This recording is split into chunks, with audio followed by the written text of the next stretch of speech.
म्हणजे काय कुठला दानशूर काय दयावान पिक्चर दयावान ना दयावान सारखी अरे दयावानात मी भविष्यकाळ कसा जाणार याची विचार करा ना पहिल्यांदा. आडवे तेवढे अशा प्रकारची उड्या मारून त्याच्यातून मार्ग निघत नाही. आणि मी तुम्हाला आज लिहून घ्या, जर का जो FSI जो UDने जर सँक्शन केलाय ना तो पूर्ण वापरला गेला ना तर या शहराची वाट लागून जाणार आहे. आज तरी नवी मुंबईमध्ये पाणी काही ठिकाणी पण साचतं नवी मुंबईत, कारण तशा प्रकारची रचना पण नाल्यांची केलेली आहे. नवी मुंबईची रस्त्याची अशी रचना केलेली आहे. परंतु भविष्यकाळाची आणि या नालायक लोकांच्या आता जर ही महापालिका सत्ता गेली ना तर समजा वाटोळं झालं समजा या शहरात. मी विश्वासाने बोलतो, माझा मनात कोणाविषयी द्वेष नाही आणि गणेश नाईक सुखी आहे.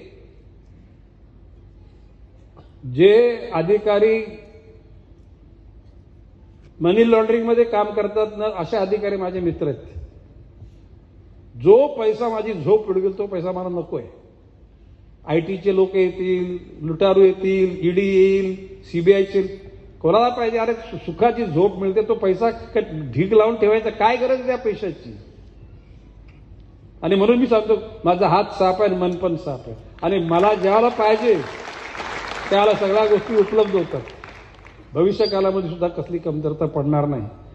आज दशरथ भगत यांच्या नेतृत्वाखाली ह्या त्यांच्या कुटुंबाने आणि त्यांच्यानंतर त्यांच्या सर्व सहकार्याने हा जो उपक्रम केला याचं अनुकरण म्हणजे माझ्या वाढदिवसाच्या निमित्तानं नको, खरं म्हणजे पुढच्या वर्षी मोदी साहेबांच्या वाढदिवसा निमित्तानं आपल्या नवी मुंबईतल्या प्रत्येक वॉर्डमध्ये अशा प्रकारची सप्ताह करा. नवी मुंबईची जनतेची काय कामं सेवा करायची बाकी राहणार नाही विचारला पाहिजे होतं ना.